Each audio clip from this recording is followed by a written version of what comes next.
La ciencia es el futuro. Sin ciencia no hay futuro.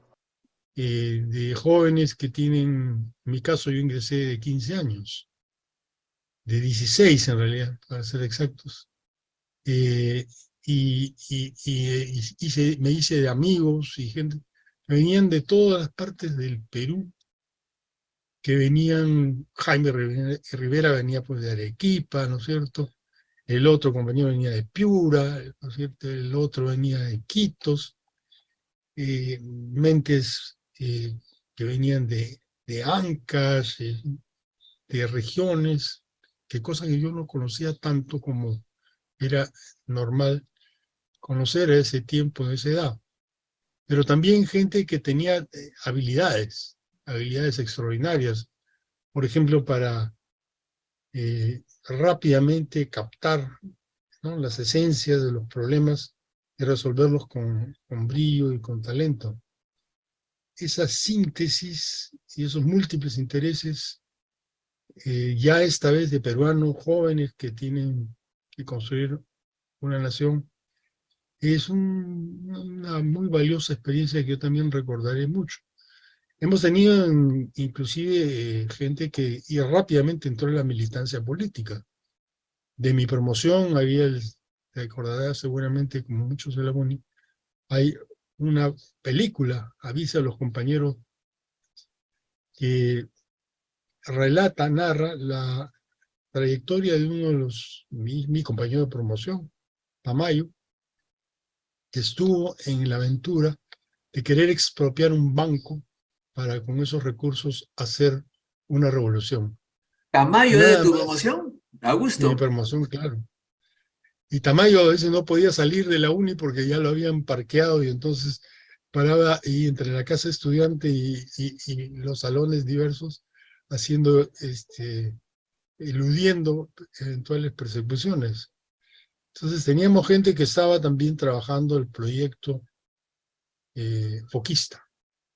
Entonces alguna gente, estudiantes ya, pero al mismo tiempo políticos novatos, se metieron a la guerrilla. Y bueno, algunos tuvieron una reacción política muy destacada. Entonces, ese es el horizonte en un mundo que estaba por transar una gran transformación, no solamente económica, social, global, sino también en términos específicos de cómo se representaba a la transformación en el mundo.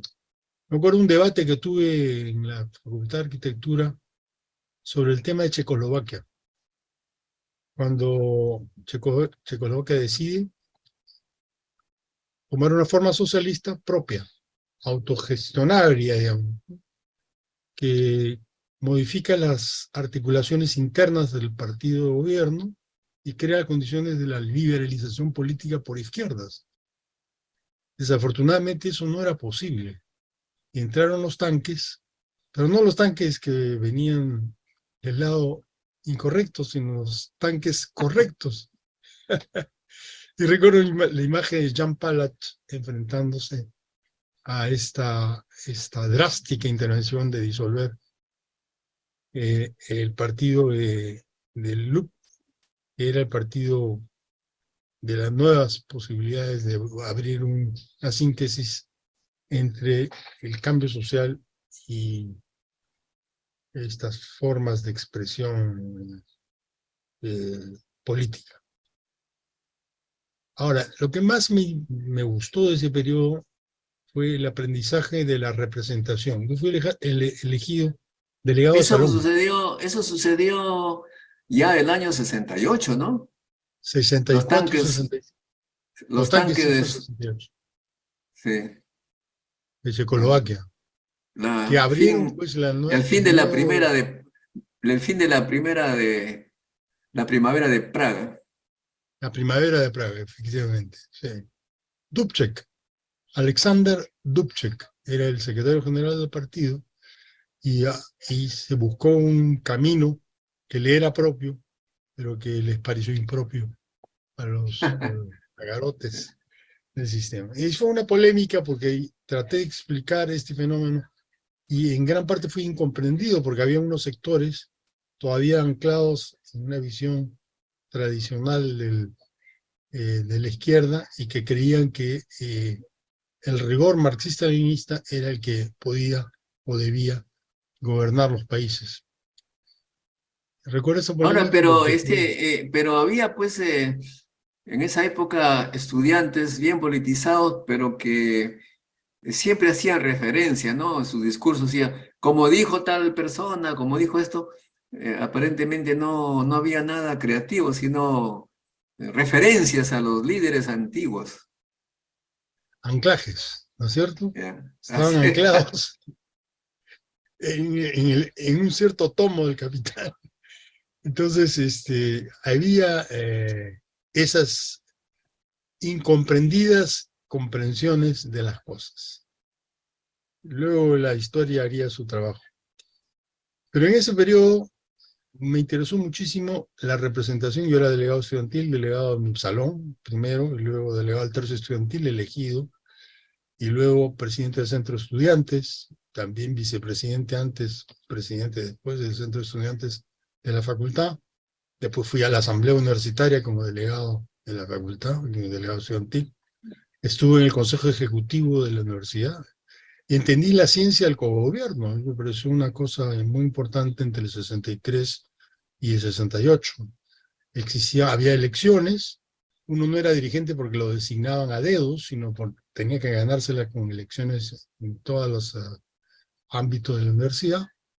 Era un diálogo con profesores que eran muy interesantes, que eran la mayoría, claro, de los asientos. Nosotros éramos el tercio, ellos eran los 2 tercios, pero logramos acuerdos, nos enfrentamos también en varias cosas, pero en general encontramos una dinámica de representación social y política inicial que te ayuda mucho para lo que será luego tu construcción personal. Así que yo le debo ese tiempo también un gran recuerdo. Conocí y fui amigo de muchos que luego han trascendido la vida nacional, la vida política, desde distintas posiciones inclusive, ¿no es cierto? Y que han contribuido algunos con la creación de algunas instituciones muy importantes. Yo creo que esa fue la etapa formativa que me tocó la puerta del 68, 69, y ahí partí con una beca del gobierno francés a hacer a Francia. Equivocadamente fui a estudiar informática.